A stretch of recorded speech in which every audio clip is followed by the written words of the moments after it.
Kwame. See how to way. Say uko. Na mizo because uko about lie. And the term ni issue. Na but they want to no be ko kasa say opena. O kan say mi na be a promise o ban so be talk man. Yeah. No tia say na talk man. So chika na mfie mi ensa mfie nan a. Afa untimi fa car no em nya bibia bi mu. You have to do something different. Yeah. It you anya careful now this all ban so who said oh there to boss e nti na wan ha obi be top to 500 Ghana agum no dey agege no kon so at yes because then because one anya careful oba na fe sade na wan yama no why so used to it. Yeah. NPP came in 2016 with free SHS. People bought the idea. And the free SHS, let's not forget, that time, former president-elect, yeah. Okay, so surveillance. That time, you man, can you say, markets, no one who sees on Ashanti region? He was finding a way to grasp Ashanti region because they realized, say, Ashanti region, your primary pay get if you are building the markets, you are giving them a platform for them to do their business. Okay.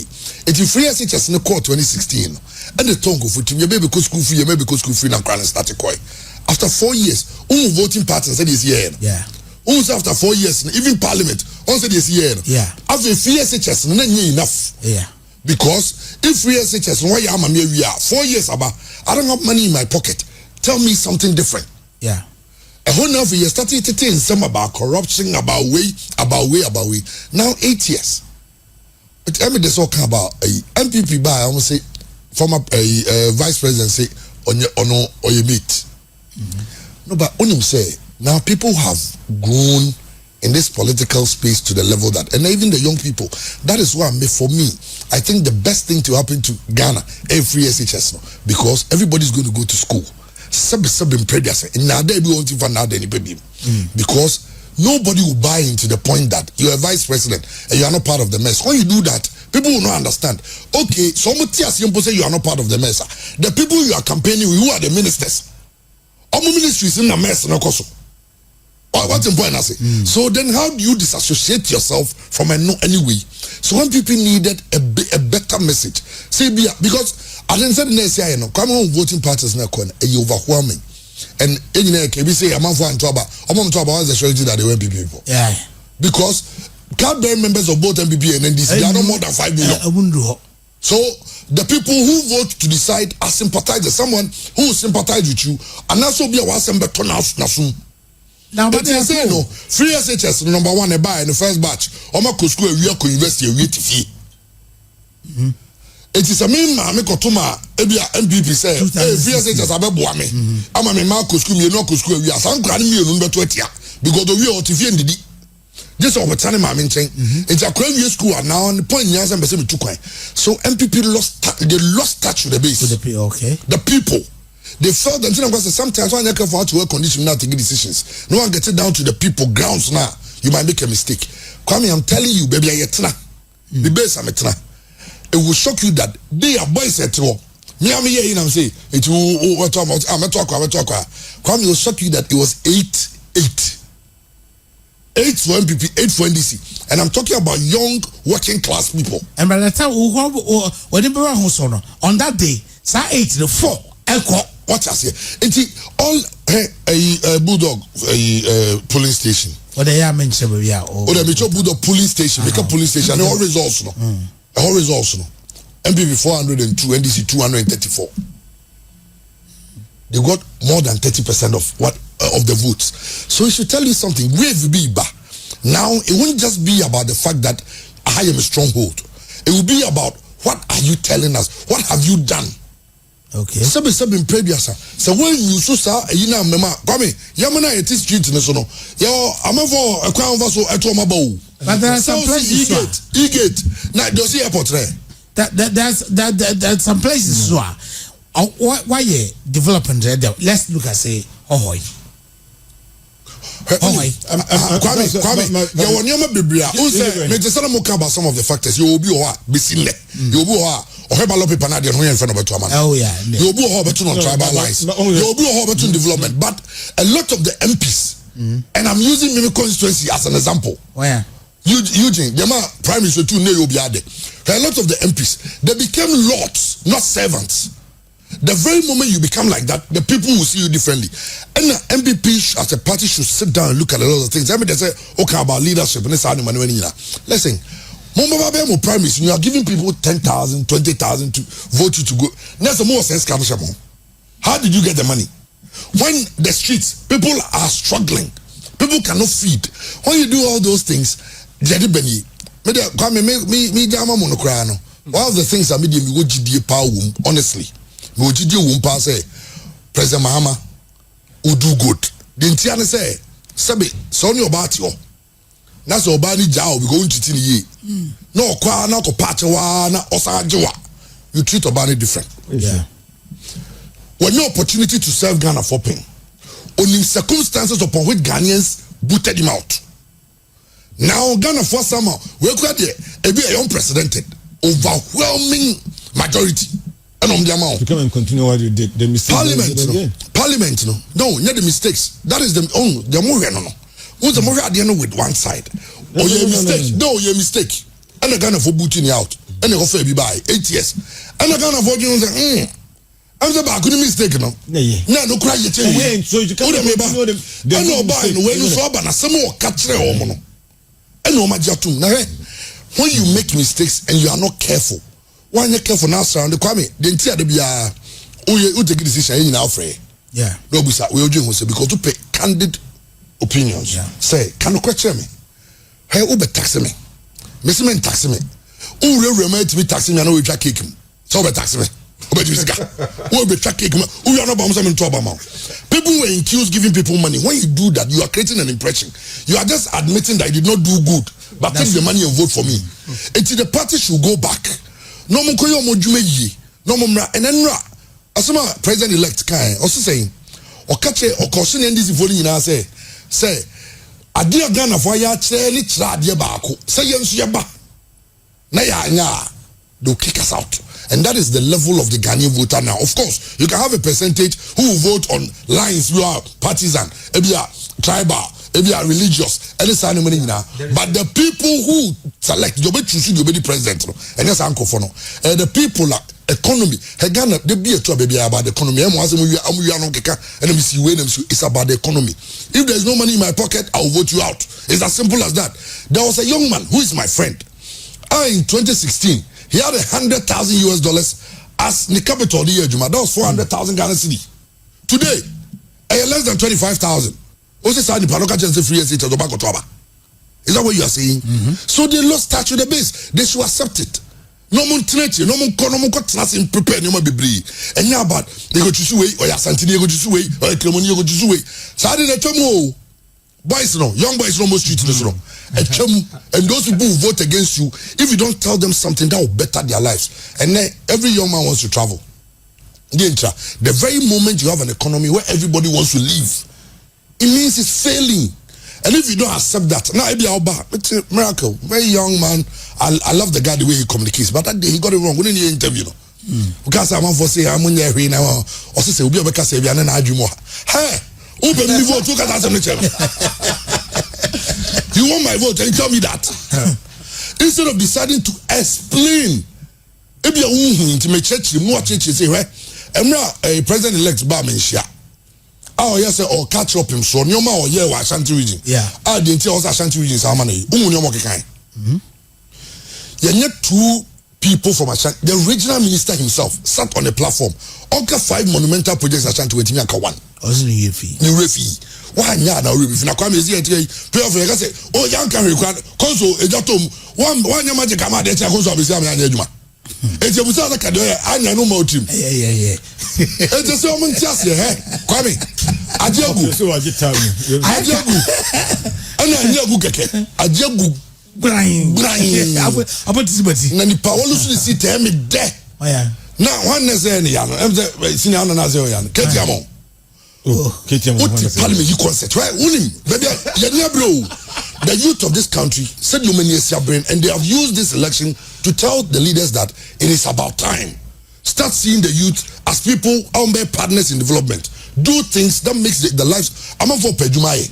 Obi Pejumaye. Also, always play about music. All right, we live it here. How? We live it here. What does it do? Say it create. The bottom line is the VK can Sebeye Juma Yi among the Ghanaians are becoming more discerning now. Yeah.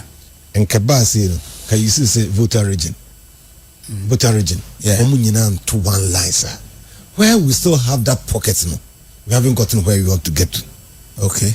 Ashanti region, with all respect, you can say very enlightened population.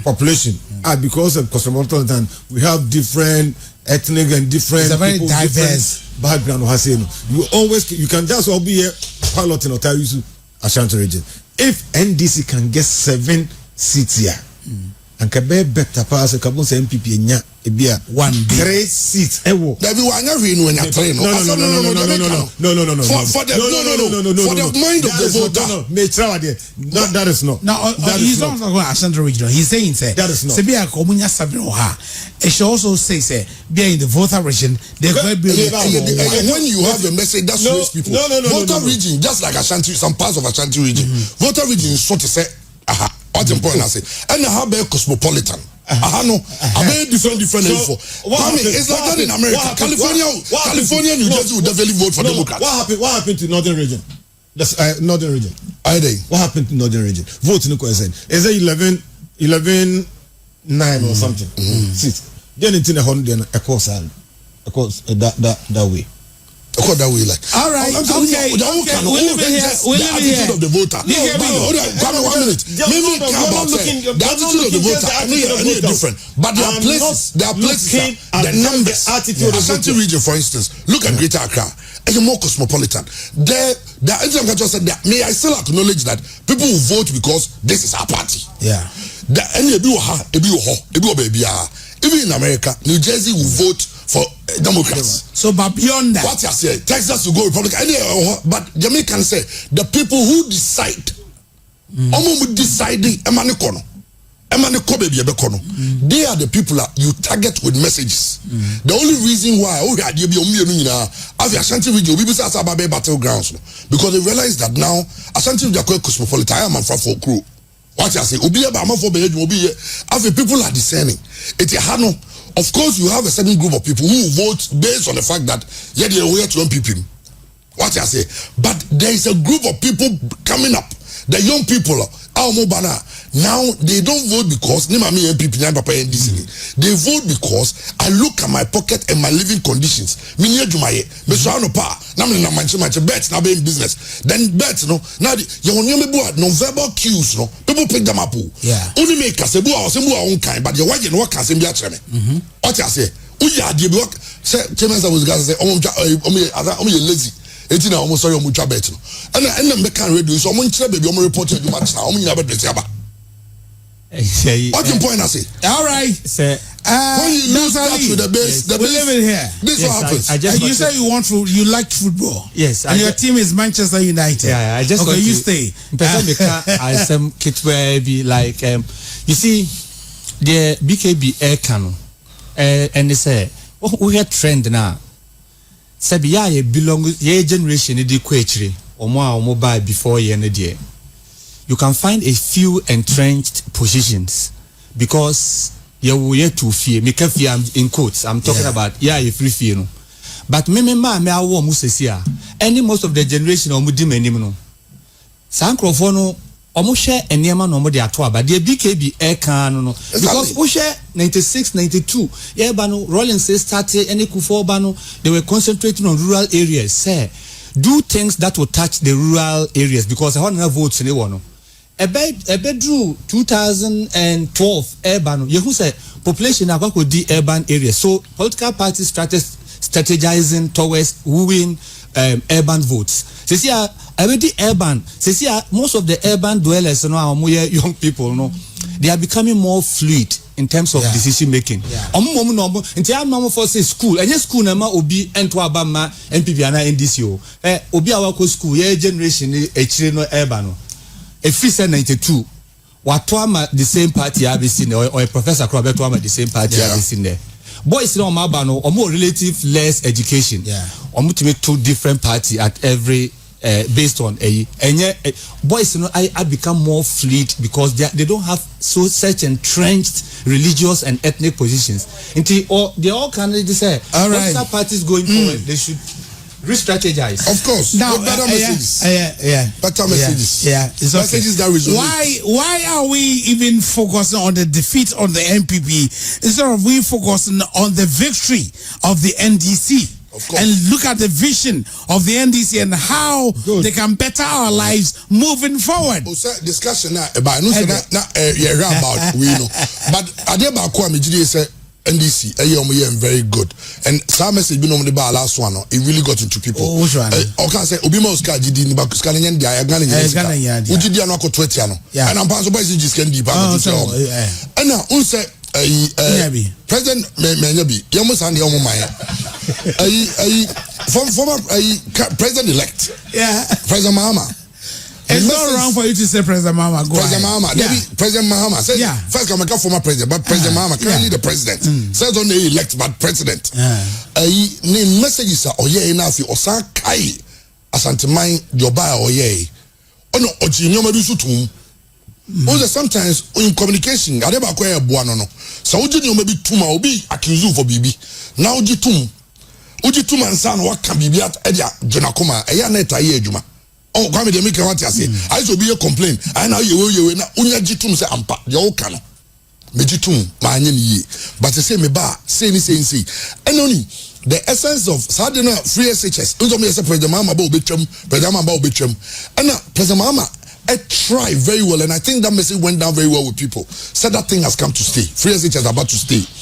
Now, rainy biaka about the count, and the taxes also be terminus. I think they did a very good job. And on the grounds, Kwame Sunday in Kaba, I'm a community as Kwame more honey baby. You should have seen the way people were jubilating. It means that they also touch base with the people, and the numbers they had over 30%, right? 33 or something percent. Oh, Ashanti region. No, 32. 32. That's always the target has always been 30. And we Juma Mbeye no ha. That time Lantenum with the free and go Ashanti region, moving around places, going to Bebia ordinarily can't expect some campaign sometimes sports, drinking sports. And it's they wanted to touch base with the people. And I feel some more the any message and the talk Ghana for Asuma, I'm a Ghana for more than mandate. When it's over your say and a politician we say and we say oh your bank and remember me normal broken heart. Say you know my broken heart to choose about go choose. So I say it that's what that's the decision Ghanaians have taken. But the day and the speech on mine.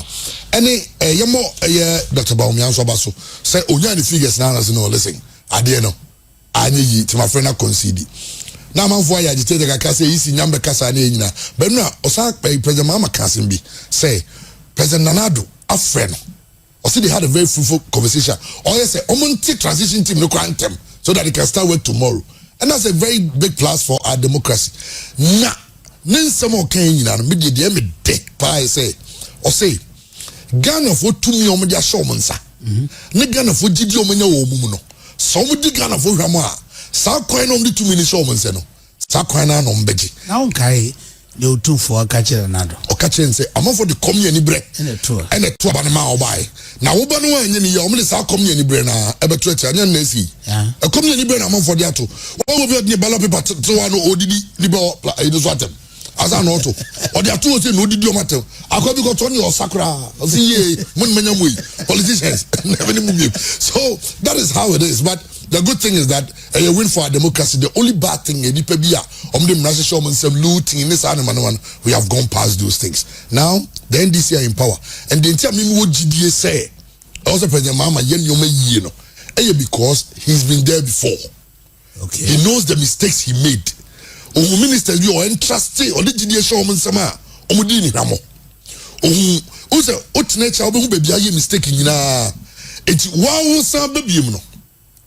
Ave anamobo ha untu sabe ni baby affairs no mutonum chao oh president almost feel pa almost say no uti abeti mienu and that is why I think that this his term should be a very good one for Ghana for nyina He's our president. Whether you voted for him or you didn't vote for him, he's our president. Me, I've always maintained that thing that you not trust our stage where we choose someone. What I say? They say president no, so open, he's our president. Number strong say, me come there. In Ashanti region. Because Ashanti region say, quite baby, I done a construction site. Quite baby, through normally queen. Through. And Samatan so nebe. If you quite machine every soon, president from Mustafa machine in Gosiso.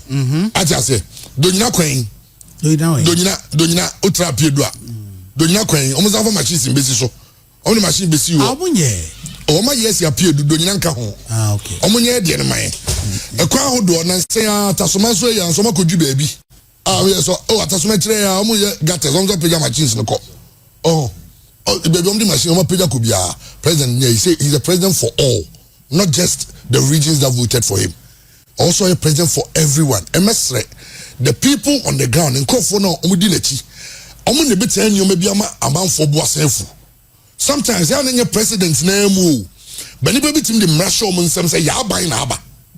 Oh, yes, sir. Obitin just oh, sir. Abanaba. I think Jabo, Vienna. Sunny Dendam of blessed memory. And I'm going in the park. Now me Bogala. Now, boy, last day, no some men scaby. Chabogala need them koi. Now, I try 3 days on TV, kind of Kankam. I think Jabo. I think Jabo. Anja, no, say, Yano. It also means that I said, now you do good. Do the things, sir. You think about the greater population of Ghana. Say Ghana, then the Ghana for one tomo. Then remember one tomo. 24-hour economy. How can you tell me? People want to see how this are rolling out. Exactly. And also be idea come up DH3. And Yamidia and Yamidia. It is say, oh, they now pay. Ghana be ya now party member power. Which one do you want? So sitting there and now pese be ya. Let's just say, and you Ghana ye now pay. Yeah. And your party member now to my duty and now pay. When it happens like that, then you don't have the nation at heart. It's a media. So be to say you president. You choose eternity. You watching the very best empire cry. You want eternity. So you know any ye. No memu tom no business in koso na manfo botos camera mu botom no na mani we de no bia e okay a obi nko bo bi krono kra no so but any bread kon konsen nyina atuta iti anu ni ade ehia. All right.